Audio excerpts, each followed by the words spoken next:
अस्सलाम वालेकुम प्यारे दोस्तों और बच्चों, आज की कहानी का नाम है आजमाइश। एक मुल्क में 3 दोस्त रहते थे, जिनमें एक अंधा, दूसरा गंजा और तीसरा कोढ़ी था। अल्लाह ताला ने इनको आजमाना चाहा और इनके पास एक फरिश्ता इंसानी भेस में आया। पहले वो अंधे के पास गया और इससे पूछा कि तुम अपनी कोई ख्वाहिश बताओ, मैं इसे पूरा करूंगा। अंधा बोला, मुझे आंखों की नेमत से माला माल कर दो ताकि मैं सारी दुनिया देख सकूं। इसी वक्त फरिश्ते ने अपना हाथ अंधे की आंखों पर फेरा और उसकी आंखें देखने के काबिल हो गईं। फिर इसने पूछा कि तुम कौन सा माल चाहते हो। इसने कहा, मुझे एक ऊँटनी मिल जाए। फरिश्ते ने इसको एक ऊँटनी दे दी। अब फरिश्ता गंजे के पास गया और इससे भी यही वजह पूछी कि तुम्हारी ख्वाहिश क्या है। गंजा बोला, मेरे सर पर बाल आ जाएं। इसी वक्त फरिश्ते ने अपना हाथ इसके सर पर फेर दिया और फौरन इसके सर पर खूबसूरत बाल निकल आए।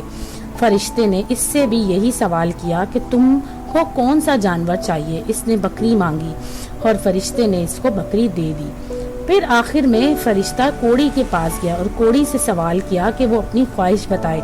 कोढ़ी ने कहा कि मुझे कोढ़ से निजात मिल जाए। फरिश्ते ने अपना हाथ इसके बदन पर फेरा और उसी वक्त बदन तंदुरुस्त हो गया। फरिश्ते ने इसकी ख्वाहिश के मुताबिक इसको गाय दे दी। अल्लाह ताला के हुक्म से 2-3 दिन बाद तीनों जानवरों ने बच्चे देने शुरू कर दिए। यहाँ तक कि सिर्फ चंद दिनों में तीनों के पास बेशुमार ऊंट, बकरी और गायें जमा हो गई। फिर वही फरिश्ता बेद बदलकर इस आदमी के पास, जो पहले अंधा था, गया और कहा कि भाई, मैं एक मस्कीन आदमी हूँ, मुझे एक ऊंट दे दो ताकि मैं इसकी पीठ पर घर जा सकूं। इस पर इसने जवाब दिया कि चल चल दफा हो यहाँ से। फरिश्ता वहाँ से चला आया और फिर इस आदमी के पास गया जो पहले गंजा था और इससे भी यही सवाल किया कि गंजे आदमी बहुत मगरूर हो गया था। इसने भी तलखी से जवाब दिया। फरिश्ता वहाँ से भी चला गया और कोढ़ी के पास गया और वही सवाल किया कि मुझे एक गाय दो। इस पर इसने जवाब दिया कि तुम वहाँ से जितनी गायें भी बंधी हैं ले लो। फरिश्ता बोला, तुम अपना माल अपने पास रखो, मैं तुम लोगों को आजमाने के लिए आया था। अल्लाह ताला तुझसे राजी हुआ और तुझसे खुश हुआ और इन दोनों से नाराज हुआ।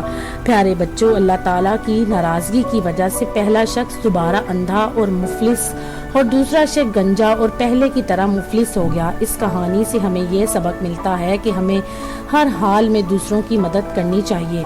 तो दोस्तों, अगर आपको ये कहानी पसंद आए तो मेरे चैनल को लाइक और सब्सक्राइब जरूर कीजिएगा।